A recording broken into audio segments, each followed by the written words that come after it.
Hare Krishna.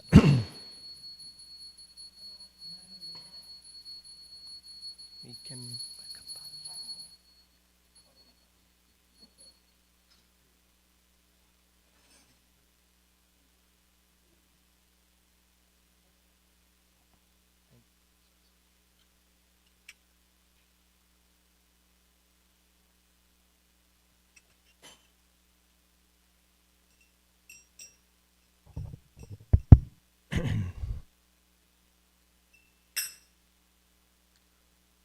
जय श्री श्री राधा कालाचंद जी भगवान की जय।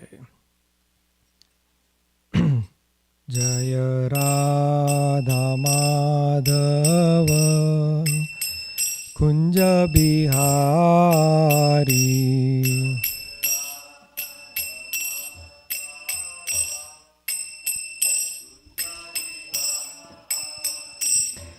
जय राधा माधव कुंज बिहारी,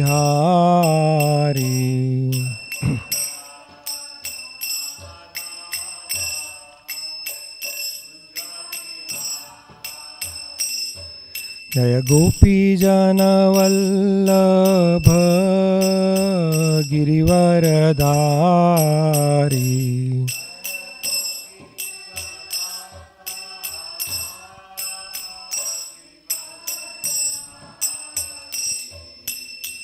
यशोदानंदन ब्रज जन रंजन,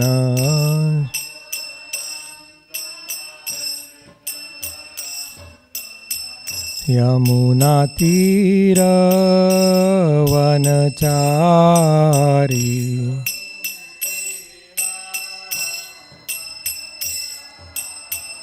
यमुना तीर वनचारी,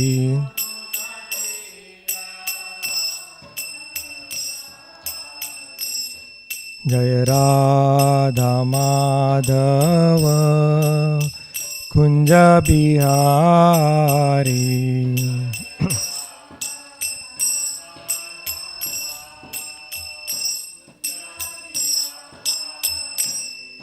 हरे कृष्णा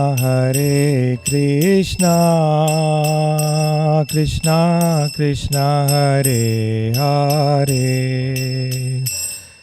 हरे राम राम राम हरे हरे, हरे कृष्णा कृष्णा कृष्णा हरे हरे, हरे राम राम राम हरे हरे, हरे कृष्णा कृष्णा कृष्णा हरे हरे, हरे राम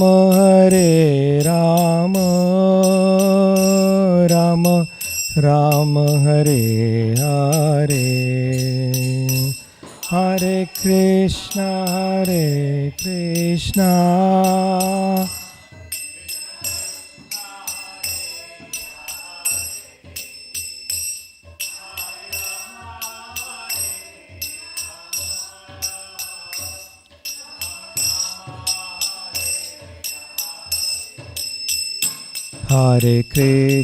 हरे कृष्णा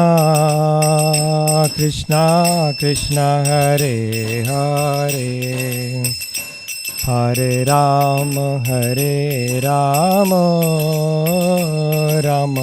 राम हरे हरे, हरे कृष्णा कृष्णा हरे,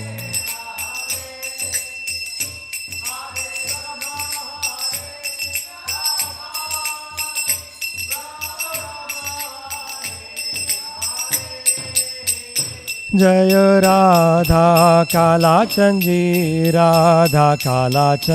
राधे,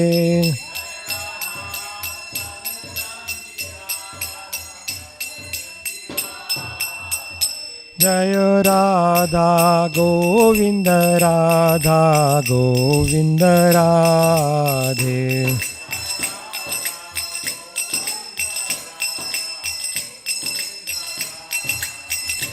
जय जय जगन्नाथ जगन्नाथ बलदेव जय जय सुभद्रा।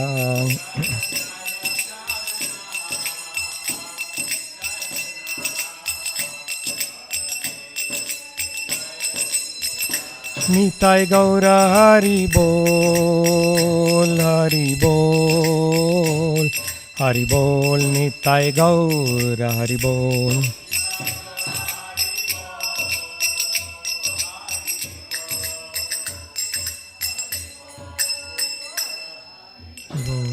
जय श्री राधा कृष्ण जी भगवान की जय। श्री प्रभुपाद की जय।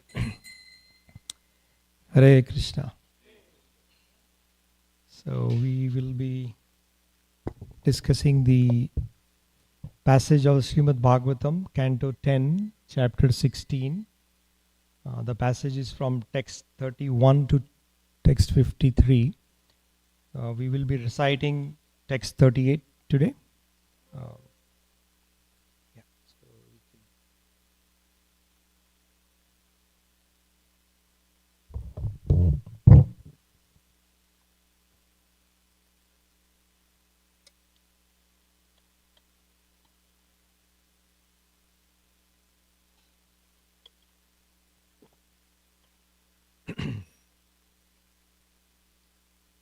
All right, so you can't display the words, Mataji, or that's okay. I mean, you can recite after me. The 38 are we reading? Yeah.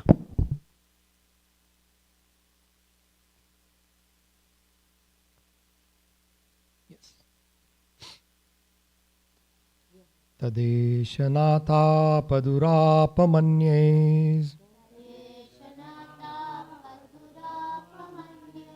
तमो जनिह क्रोधवशोऽप्यहीशः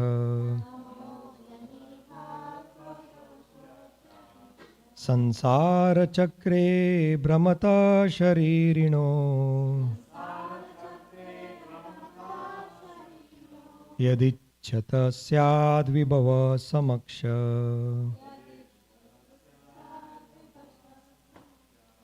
तदेव नाथापदुरापमन्ये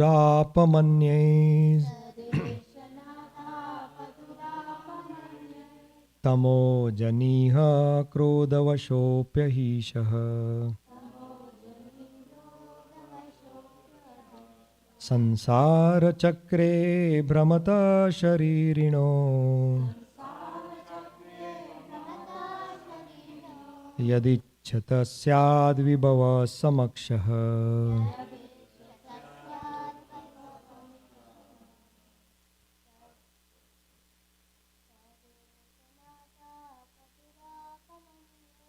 तदेशनाथापदुरापमन्ये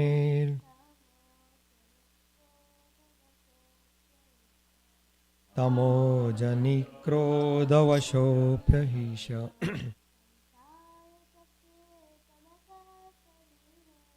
संसारचक्रे भ्रमता शरीरिणो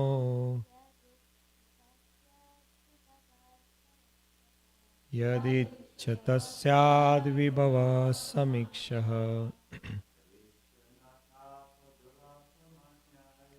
तदेशनाथापदुरापमन्ये तमो जनिक्रोधवशोऽप्यवस् संसारचक्रे भ्रमता शरीरिणो यदिच्छत स्याद्विभव समक्षः तदेशनाथापदुरापमन्ये तमो जनिक्रोधवशोऽपहीशः संसारचक्रे भ्रमता शरीरिणो तदिच्छत स्याद्विभवः समक्षः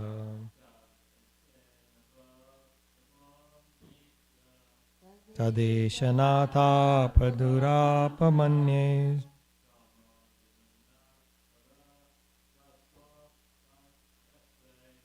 तमोजनी क्रोधवशोऽप्यहीशः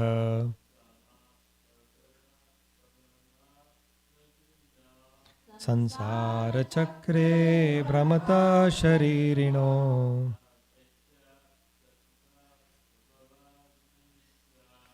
यदिच्छत स्याद्विभवः समक्षः. Translation.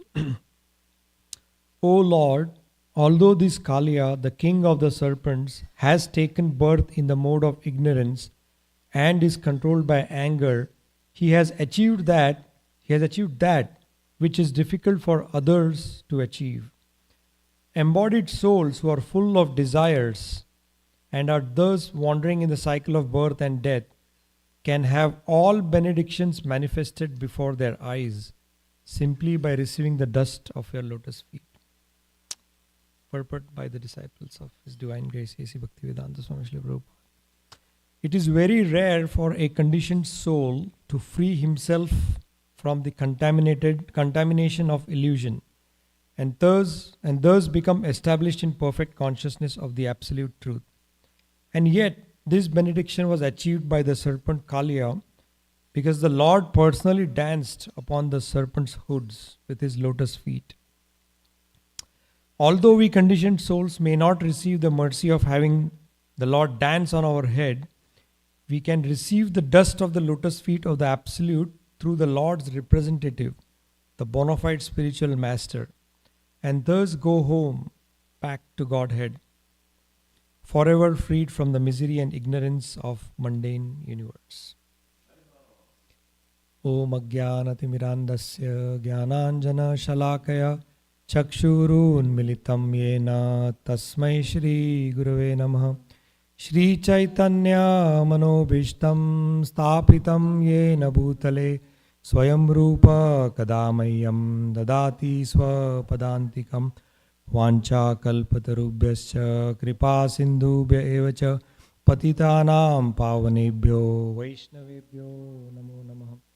Jai Shri Krishna Chaitanya Prabhu Nityananda Shri Advaita Gadadhara Shrivasadi Gaura Bhakta Vrinda. Hare Krishna Krishna Krishna Hare Hare, Hare Rama Rama Rama Hare Hare. Hare Krishna. So, all of Krishna's pastimes are very endearing and very charming to the hearts of devotees, those who are on the path of bhakti, on the path of spiritual progress through the means of connecting to the Lord through our emotions. And that is the path of bhakti, right? The bhava. So these pastimes of the Lord are always dealt with in two ways. One is devotees and try to understand the philosophical understanding or learnings from the pastimes, which is equivalent to jnana, from gaining some knowledge out of the pastime. And the other aspect is to gain not just jnana but also the bhava or the rasa or the relish, which is essentially the more important aspect of the Srimad Bhagavatam and its pastimes, is to develop that love through the bhava, of these pastimes. That's why the acharyas, Srimad Bhagavatam, of course, catalogues Krishna's pastimes, but not as much in details as some of our other acharyas have through their transcendental meditations, through their, the realizations where Krishna reveals within their heart so many intricate details of each pastime. So I thought to for my own purification and so that we all gain something wonderful from these pastimes, I will try to discuss on two aspects. One is what is some of the special bhava that generates out of these pastime or this particular pastime, and then also we'll delve on some of the lessons learned, two or three prominent lessons that we can learn from this pastime.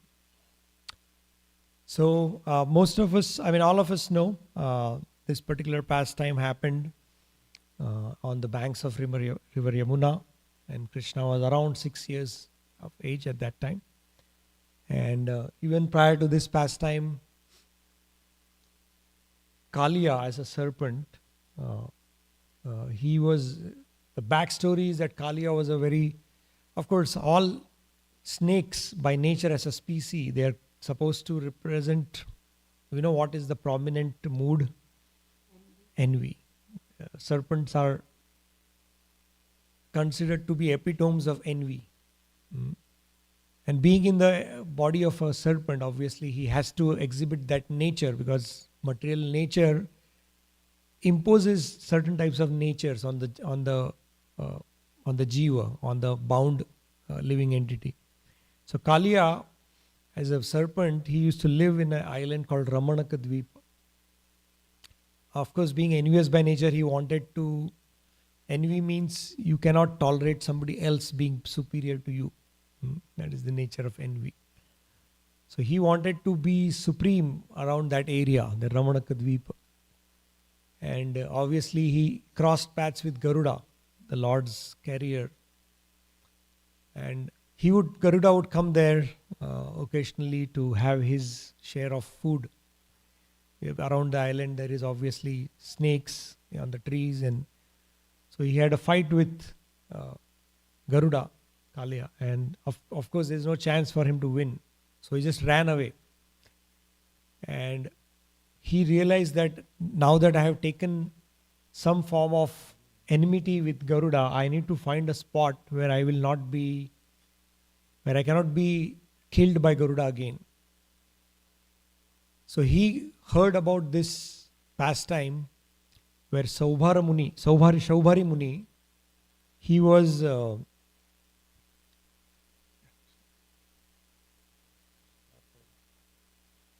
Saubhari Muni was a great sage. The Munis are personalities who have a lot of control over not just their mind, their body, but also a lot of material aspects. That's why they are given the designation as a Muni. So Saubhari was a Muni, so he could actually survive underwater. So he chose so that he cannot be disturbed, he chose a very unique spot to go under the Yamuna river and to perform his meditations. Of course, even in that, there is the story where he saw two fishes coming together to mate, and he lost his control, and he came out and married 50 daughters of King Mandada. But that's a different story. But Saubhari Muni, when he was performing the meditations, he did not want any of these, he developed compassion to these fish, and he did not want any of the predators to come. So he cursed, he said that no birds or vultures can come and try to eat around this lake.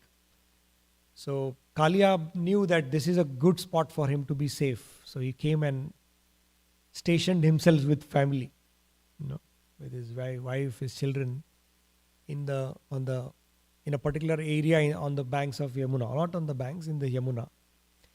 And obviously, being envious by nature and being full of poison, it started having its effect everywhere, where we all know this, that even the bird flying from above would die, just by the poisonous fumes of Kaliya.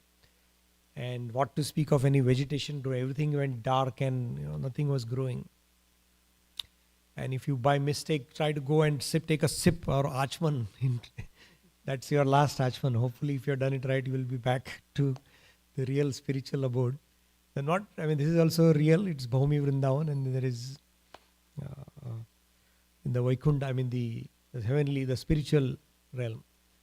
So, obviously, Krishna was cognizant that Kaliya has arrived, and it's time to take care, because it is now beginning to disturb his near and dear devotees, the residents of Vrindavan Dham. So Krishna's Leela Shakti arranges everything, sets a stage for him to perform his various pastimes. So obviously by the influence of his Leela Shakti, all his friends one time said, let's go and play. And Krishna took them to the exact spot where this particular Kaliya Nag was living inside the river. And they were playing ball, so they were like throwing ball at each other and whatever, dodge ball or different types of games he can play. And obviously by arrangement, that ball missed somebody and went straight into the water. And it happened to be Sridama's ball. He had gotten it. So usually children are very, not just children, all of us are very possessive about whatever Krishna gives us. So it's a conditioning of the soul to think that this belongs to me, where actually everything is a manifestation of Krishna allowing us certain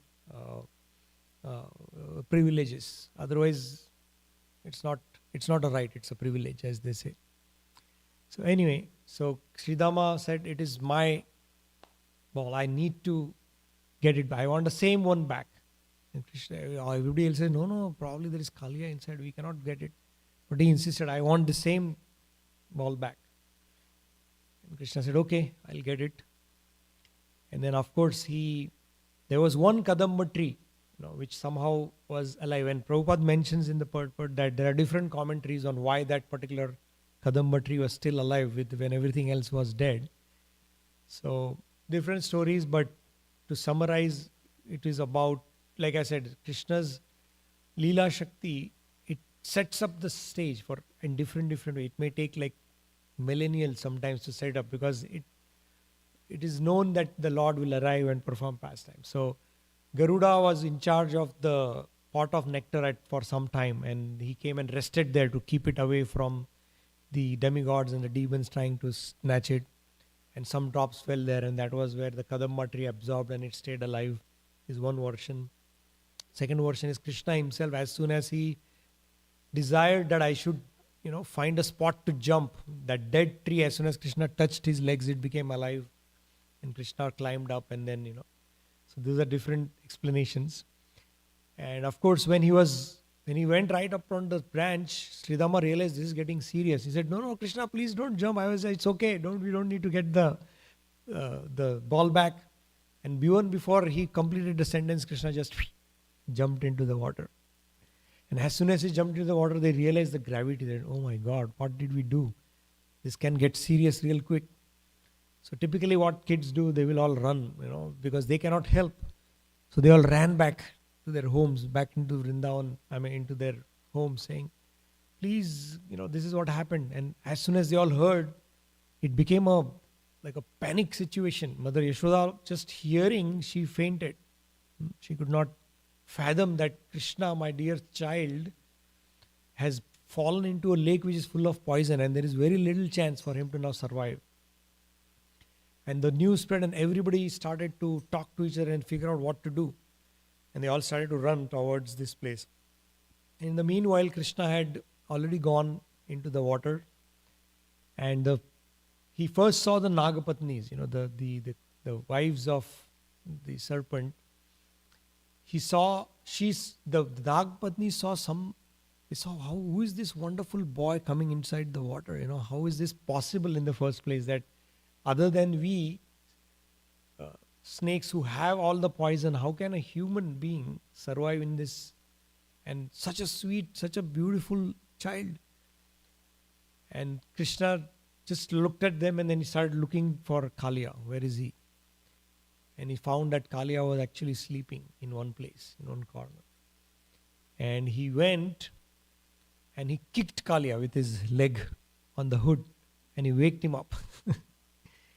And obviously, as such, Kaliya, he himself later says that I was always full of anger. So he was a very angry person, because anytime you have a lot of power, that power corrupts, the mind. So you feel nobody can disturb me or should disturb me, or the more powerful you are, the more angry you can get.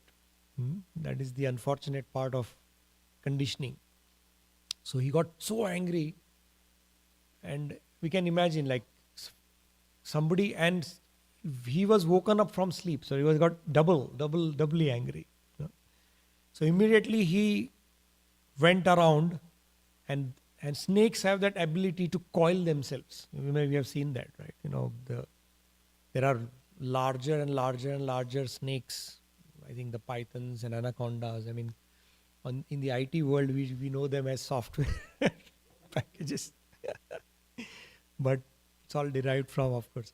So these, they have the ability to actually, they could wrap around and tighten themselves so much that a person can get choked. In fact, the first mechanism of these species is to choke their prey to death. So Kali actually went around Krishna and just tightened his grip. And Krishna started to feel the snug, but he was waiting for his audience to arrive. He wanted the Brajavasis to come before he starts enacting his wonderful pastime. So he was just waiting and okay, do whatever you want. I'll wait. So gradually all the Brajavasis came, very, frightened. Mother Yashoda came and she again just lost her consciousness. Nanda Maharaj was trying to run and Balramji just held him saying, no, Baba, you can't go. It's not possible. We cannot do that. And then Radharani came, Lalita, Vishaka, all the gopis, they came. And then Krishna realized, okay, my audience is here. It's time to perform. So he actually waited to look at Balramji's expression. Because it is said that Balramji is also Sheshanag, right, in his expansion. He did not want to anger Daudada, that his, in that sense, his species. Without his permission, he didn't want to harm. Because Balramji is, he's in a servant leadership. He is in this pastime, he was the elder brother of Krishna. In the pastime of Ram, he got away with a lot of things he could do to Lakshmanji in that sense. But in this, he was very afraid. Because we know, Baldavji, Balramji is a very special, he's very esoteric. Just because Roma Arshana Sutta was actually giving Bhagavatam class, he did not stand up when Balramji came. He took a grass and cut off the head of Roma Arshana Sutta. It was very transcendental. What to speak of him? In his form of Lord Nityananda, his disciples were very esoteric. We know the story of Abhiram Thakur. He was such a personality that when he would offer his obeisances, if the devotee is not pure in his heart, the devotee can die. Or if he would offer his obeisances to deities, if the deities are not, the pran pratishtha is not done properly, or if the deities are not worshipped properly, the deities would crack. So that's the esoteric. So that is the power of Balramji and his Parshada. So Krishna was afraid of that. He didn't want to anger Balramji. So he was waiting to see. And when Balramji himself said, what are you doing? Everybody is dying looking at you. You have to do something. That's when he said, okay, it's time for me to act. And then Krishna, he just sneaked out of the grip effortlessly from Kaliya. And when Kaliya, he went and stood in front of Kaliya. And Kaliya first tried to, give his first hiss, and not his, the actual bite. And Krishna took few steps to the back. And then it just literally just touched ahead of his feet and went back. And the acharyas say that Krishna took this as a surrender of Kaliya, because he actually went and touched Krishna's feet. And he said, okay, now tu bach gaya. Now you are saved today. Otherwise, I have killed all the demons who hurt my devotees. I have to kill them. But because knowingly, unknowingly you exhibited the symptom of surrender, you are not going to die today, but you will be purified. I have to purify you in different ways. So then, of course, he rose up and he decided to start trampling on each and every hood of Kaliya. And it is said that Kaliya had, the few verses before, actually part of this passage itself. Kalia had 110 heads and 1,000 hoods. So Krishna was literally like every time he tried to activate one of his hoods, Krishna would just jump. And he would jump and he would put his heel, the heel of our feet. It is a stronger part, right? It has more muscle around it. So he would hit each hood with his heels. And Kalia was like, every time it hit, it just kind of took the poison out of that hood. And when he was preparing his other hood, Krishna would just jump onto the other hood and he would do the same. So this action of jumping and then doing this, jumping and doing this was creating a very beautiful scene of as if he's dancing, right? We see that people dancing usually includes a lot of choreographed steps. Our dear Gandharvika, I think she's becoming an expert ballet dancer. So there they teach you how to, I think, balance on your toes and dance on your toes, right? There is this different forms. So Krishna exhibited this very special kind of dance where every time he would just land on his heels, hit it, and then go on to the next. So it was creating a very beautiful dance. And all the demigods and everybody, they saw what is happening. And they all came forward and said, this has to be accompanied by a lot of music and fanfare. It cannot just be silent. So the Gandharvas, the Kinnaras, the Yakshas, the Charanas, all the different species, all the different demigods, they all arrived at the scene. And they started playing mridangas and all the instruments that are available. And it became like a beautiful scene, started showering flowers. And everybody realized, all the Brajavasis realized that something beautiful is now happening. And while he was dancing, the Acharyas explained that Krishna started looking in the direction of where Radharani and Lalita and Vishaka were. And the Acharyas explained that his mood was because before this, the Acharyas explained that one time before this pastime, Radharani personally came to Krishna and she asked him, can you teach me how to play flute? Because you play such beautiful flute that we all get mesmerized. Everything we all know, how when he plays his fifth note, everything that is solid becomes liquid, everything that is liquid becomes solid. There's a transformation of states just by his beautiful playing of the flute. So she asked Radharani asked Krishna, can you teach me how to play the flute? Krishna says, I can. There is a very beautiful pastime of what happens in that. But Krishna in exchange says, you need to teach me how to dance. So Radharani teaches him how to dance. And the Acharyas explain that even in the material world, you see when somebody accomplishes that, especially in the Vedic styles of dance performances, when you complete it, there is a celebration called Arangetram. It's called Arangetram, where they invite everybody, and then the Guru is glorified. There's a lot of emphasis on how the Guru has taken care of this candidate, and now the candidate is ready to perform all his skills. And then it is showcased. It's a big event, the Arangetram. So Krishna was performing it for the pleasure of Radharani. So he was looking in the direction of Radharani and saying that, look, you taught me how to dance on a firm, stable ground, but I am able to dance on a slippery ground, on a shaky ground, a moving ground. Because what would be the hoods of Kalia, who is living inside submerged in water? It has to be a slimy surface, right? And it is moving.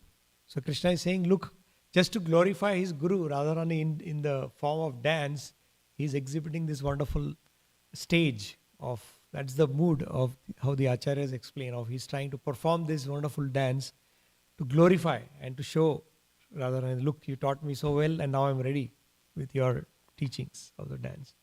So that is and of course with every hit, Kalia was vomiting poison to the extent at some point all the poison got exhausted and he started vomiting blood.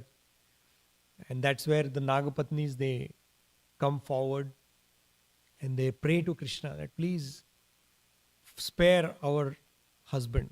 And then the prayers go. The gist of it is, they say that first of all, the Nagapatis say that first of all, this is not punishment. This is mercy. They are very happy actually for their husband.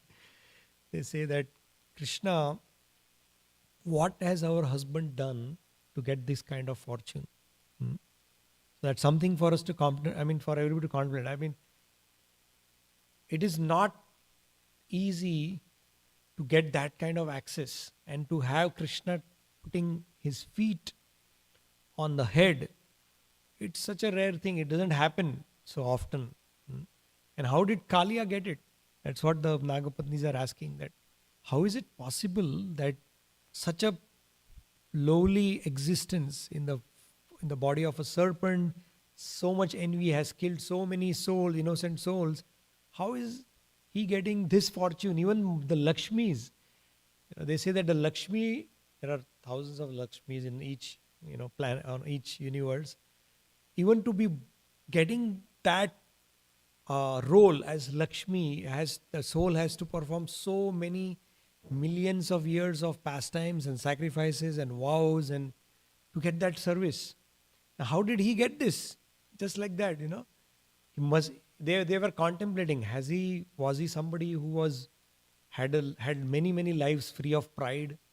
Has he somebody who was different qualities, that they enlist, which is like a lesson for us. What do we need to do to be able to get that position? But anyway, the point is the prayers of the Nagapatnis eventually have Krishna to spare Kalia, and he stops and he tells Kalia that you may go, don't disturb my devotees in Vrindavan because I don't like it. I can tolerate anything, but I cannot tolerate the disturbance to my devotees. So the Nagapatnis say that, but you have taken away all the poison. Now how will he defend himself? He says, my footprints, I've already sealed. So anybody who sees my footprints will not touch, especially Garuda will recognize my footprints. Who better than Garuda can recognize the footprints of the Lord? So he says, you don't have to worry, just go. So that is the pastime, and then some of the things we can learn. Obviously, the power of prayers is one. We'll speak about that a little bit. But more importantly, I wanted to just cover this aspect of like the representation of Kalia as envy, right? Kalia is, the serpent itself is envy, and Kalia is representing envy. And we can compare the Yamuna to be, Yamuna is the river of devotion, it's the bhakti liquefied in that sense. So when there is Kalia in the river Yamuna, if there is envy even in bhakti, then it causes all the disturbance, right? Nothing can grow around it. And that's something devotees need to be very careful and aware of, that I shouldn't be the agent of Kali through my enhanced envy to disturb the Brajavasis, to disturb the devotees. And that is why, like I mentioned it one time when I was speaking on this topic about, the different stages of bhakti and how envy is one of the last things to get purified, because it directly comes from false ego, ahankar. And then there are two major manifestations of envy. It's called irsha and dvesha. Irsha means jealousy and dvesha means hatred. So anytime we feel that somebody else, especially in the area that we are seeking glorification, that is why envy usually happens amongst people whom we consider as equals. If you consider somebody superior or varishta, then there is no envy. Or if you consider somebody inferior in that sense, or a junior devotee or a senior devotee to you, then there is no envy. But those whom we consider equal, especially if we are also seeking some recognition, glorification in a certain area, and some other person is getting it, that is the area where there is a maximum chance of that envy manifesting in our hearts.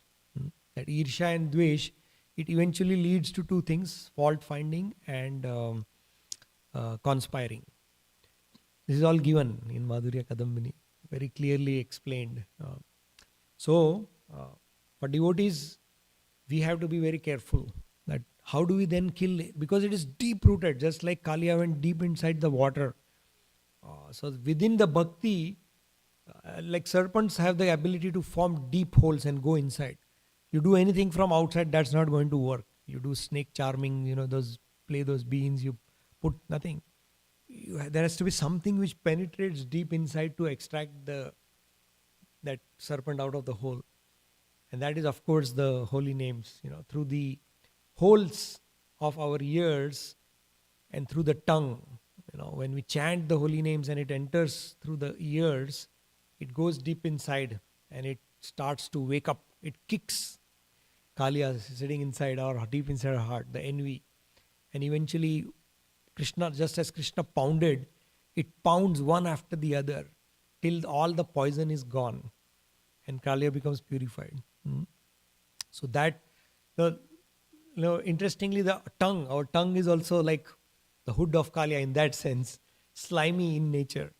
And if the holy names can dance, that could be a meditation when we are chanting that Krishna, please come and dance on my tongue and enter through my ears and go and grab Kaliya, which is deep rooted.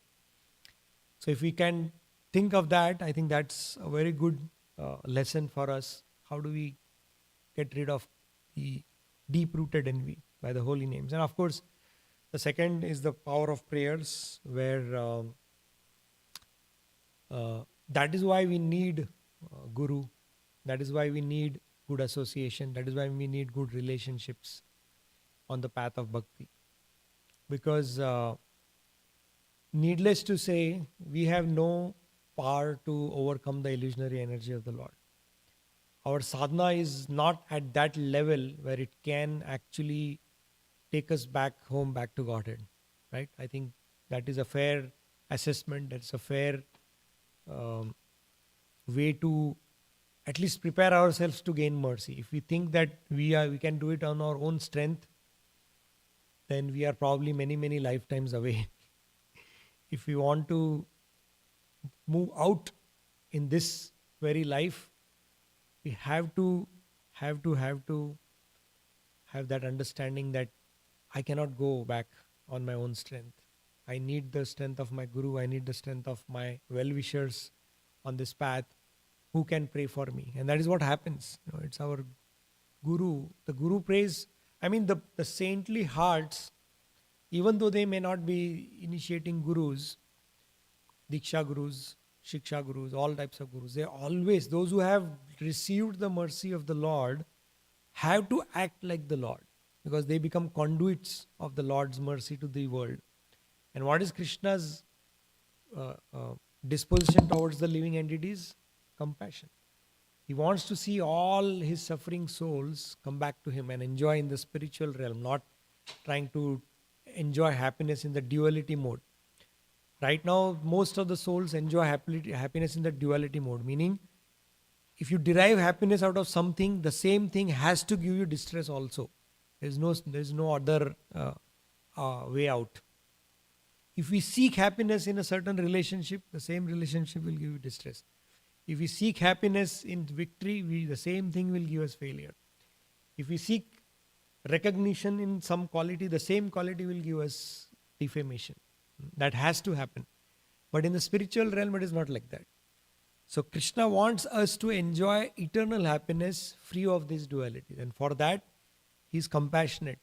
He expands himself in so many forms of mercy. His best expansions are gurus. Whatever we see as our gurus, we have to understand that they are not ordinary people. They're Krishna's manifestation in our life. And Krishna is actually personally just manifesting in that form to give us that mercy. He may not be coming graphically and, stomping his feet on our head, which is, if he does, that will be awesome. But till that time, at least we should recognize that these are the avenues through which we can still receive the dust.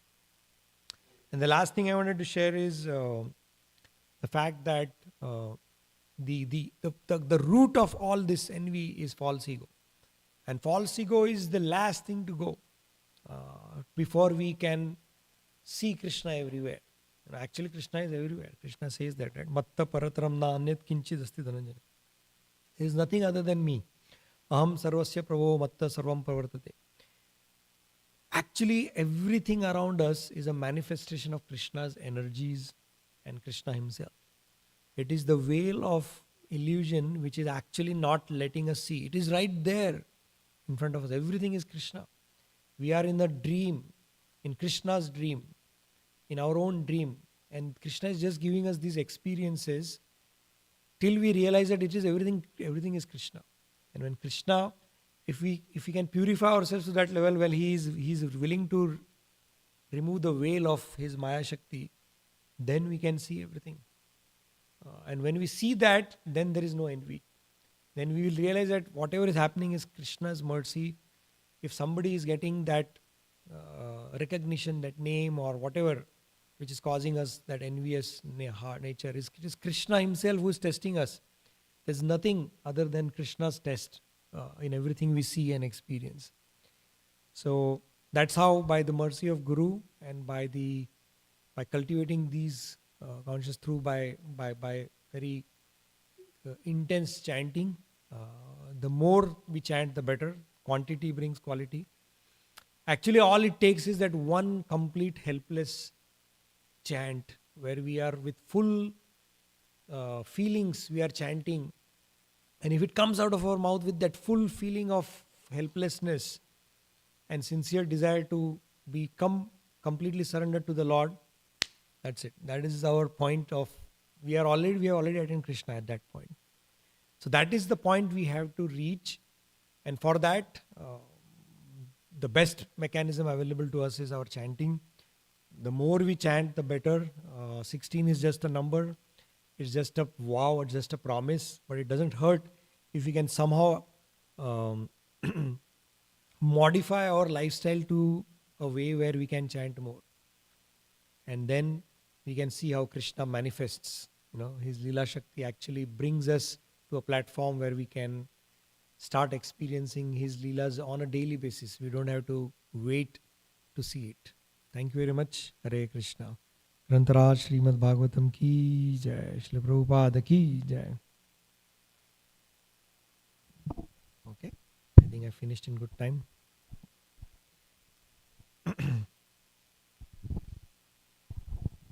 Thank you so much, Prabhu. Really true about the intensity of sadhana. And if we judge each our own sadhana, we know that we're utterly helpless. We're completely at the mercy. It's a very good point. I just thought I'd read a little bit from Srila Prabhupada's translation of the Srimad Bhagavatam Krishna book. And Prabhu, you're reading from Gopala Champu or what? Yes, Gopal Champu is one of the places where there are more details around. Very nice. Who's that translated by? Sorry? Who translated? It's the same that is available to us, right? I don't know who's was it... It's a BBT. Jiva Goswami, I think. Jiva Goswami's... Jiva Goswami. Edition. And then it was brought current. The big book. I don't remember who has actually translated in I'll English. look it up. Yeah. I'll look it up. Thank you. Who? Bhanu Swami. Thank you so much. Okay. And Bhanu Swami is Srila Prabhupada's godbrother, correct? Bhanu Swami is the disciple of Srila Prabhupada. Yeah. Very nice. Okay, thank you. Okay. So, in this one section, because you were, it was very enhanced, the prayer of Krishna to Balaram, that I do not offend you, Shri Balaramji, but I'm dealing with this right now. And also Balaram's laughing and complete assurance that that Krishna was able to subdue Kaliya, and he had no doubt. So thank you also for bringing that out. The Lord immediately, so out of great anger, he began to struggle for existence and tried to raise one of his hoods to kill the Lord. The Lord immediately captured that hood and subdued it by kicking it and dancing on it. It actually appeared as if the Supreme Personality of Godhead Vishnu was being worshipped. The poisons emanating from the mouth of the serpent appeared to be like flower offerings. Kaliya then began to vomit blood instead of poison. He was completely fatigued. His whole body appeared to be broken by the kicks of the Lord. Within his mind, however, he finally began to understand that Krishna is the Supreme Personality of Godhead, and he surrendered unto him. He realized that Krishna is the Supreme Lord, the Master of everything. And then the wives of the serpent, as you described, they saw that their husband was, it says here, the wives of the serpent, known as the Nagapatnis, saw that their husband had been subdued by the Lord's kicking, and that he was almost at the point of death, due to bearing the heavy burden of the Lord, within whose abdomen the whole universe remains. Kaliya's wives prepared to worship the Lord, and in their haste, their clothes, hair, and ornaments became disarrayed. They also surrendered unto the Supreme Lord and began to pray. They appeared before him, put forward their offspring, and anxiously offered respectful obeisances, falling down on the bank of the Yamuna. The Nagapatnis knew that Krishna is the shelter of all surrendered souls, and they desired to release their husband from the impending danger by pleasing the Lord with their prayers. And then it goes on with their prayers. And you know how many pages their prayers are? Have you ever seen that? In the Krishna book? In Krishna book, do you know how many pages? I don't remember how many. 4 pages, 4.5 actually. So it's quite long, and it's very full of description. My doubt and my question here is that although it's very wonderful hearing from Banu Maharaj, very wonderful, I almost think that we really need to go to Srila Prabhupada first, out of respect, because Srila Prabhupada sweat blood and tears to create these books. And I'm just asking that it's something to consider. I don't know. I'm no one in charge. I'm nobody. I'm a peon here. And I'm very tiny. But I feel very sad when I hear that. I see that Srila Prabhupada is not respected first. So that, would you care to comment and help clear my doubt? It's a perspective, Mataji, in the sense that obviously for us, Srila Prabhupada is our he's our Acharya. He's the founder Acharya. It is because of him we all are here. And of course, we are reading from Prabhupada's books. We are reading from the Bhagavatam. We are reading from the points. Like I mentioned at the start, there were 2 aspects that I wanted to bring out. One was the lessons, and the lessons, obviously, in the purports, not just a Krishna book, in the Bhagavatam purports, of course, these are by his disciples. There are a lot of points about the key things about the prayers, about the holy names, which is what we brought out. There was one aspect which I thought is also helpful.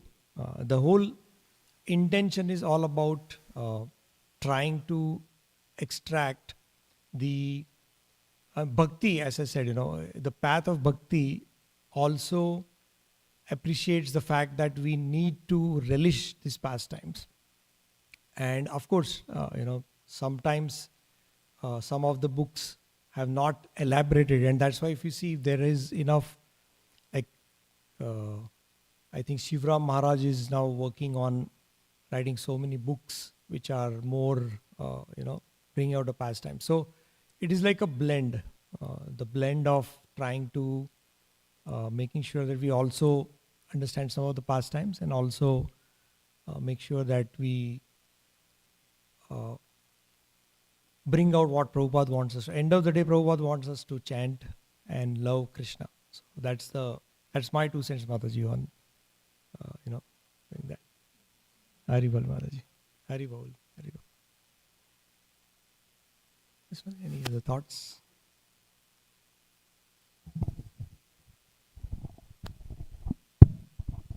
Hi Krishna Prabhu, thank you for a nice class and bringing out these points on envy.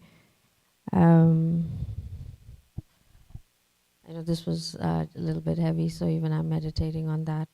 So, any inconsistencies in how we should? I apologize for, if we did not transmit the format properly or something like that.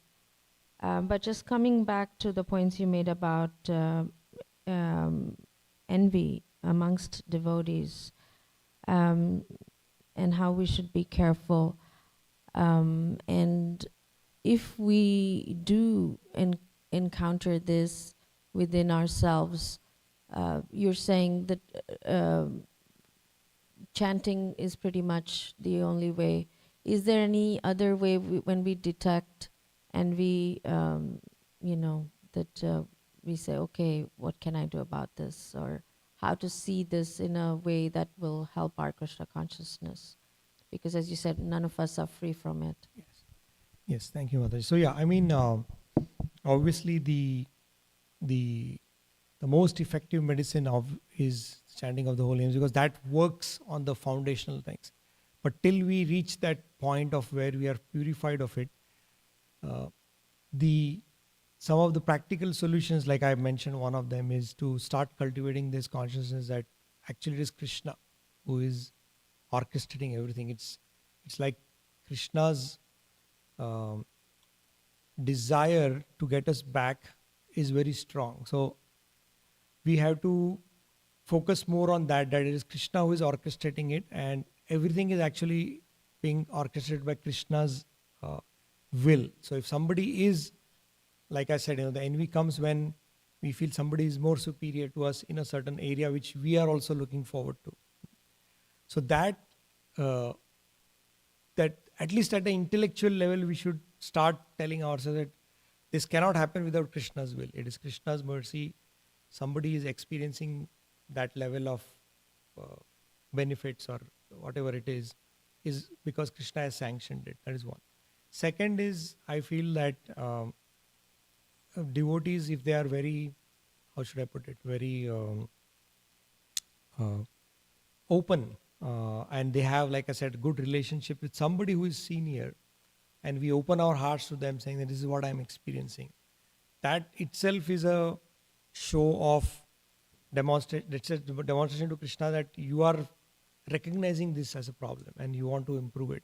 So yeah, I mean, we can talk to somebody whom we consider like our mentor or somebody who can help us, and just they can provide the similar perspective that we just it is actually not helpful in any ways. Nothing can be changed about it. It's just that negativity that's coming in the mind, and it has to be kept away through intelligence. So I feel that the biggest gate till we are totally purified is to use it at the level of intelligence. Just like we all, at least at the intelligence level, know that we are not these bodies. We are a spirit soul, right? We haven't realized it. Realizing it is a very, very different level where you are actually blissful already. There's nothing left to achieve once you understand your eternal nature, and that this is just a manifestation, one of them. So till that time, at the intellectual level, we are doing enough things to regain that realization, right? Like that. So I think that's my 2 cents, Mother, is that we have to use the gate of intelligence to be able to first identify it in ourselves, and then bring in Krishna's sanction in everything that you see around. Like that.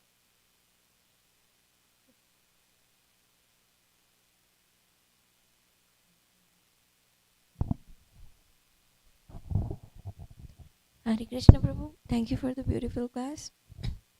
I had a question.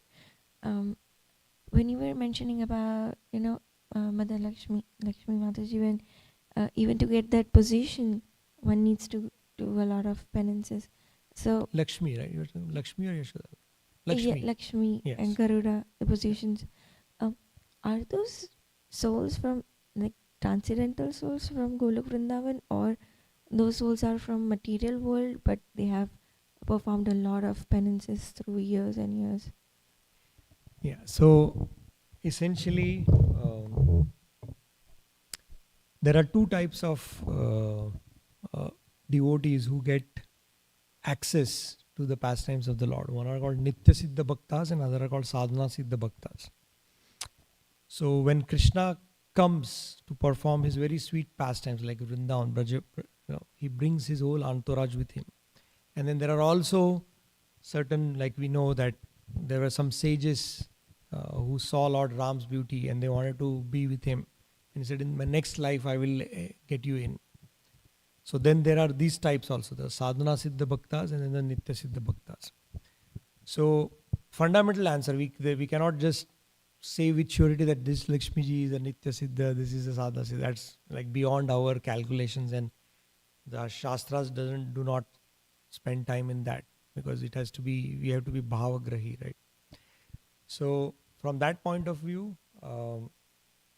Lakshmi ji's, you can attain that. There could be Krishna's manifestation from the Vaikuntha planets where the Lakshmis are also there, and a devotee, I mean a soul, can also attend it. Like there are like qualities. Qualitatively, we are equal to the Lord. Krishna says that in the Bhagavad Gita, right?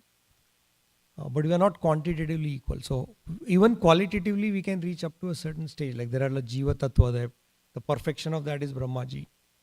And there is Shambhu Tattva, Vishnu Tattva, and then the Supreme Lord, right? So there are different qualities, like 64. I mean, these are just again for our intelligence and mind to grasp it. Krishna is infinite. Is it so that Krishna has only 64 qualities? No. He can actually generate a quality anytime he likes. So it's like that. So yes. So from that point of view, it is both, like I said, Nitya Siddha and Sadhana Siddha. Does that answer your question? Yes, Prabhu. Thank you.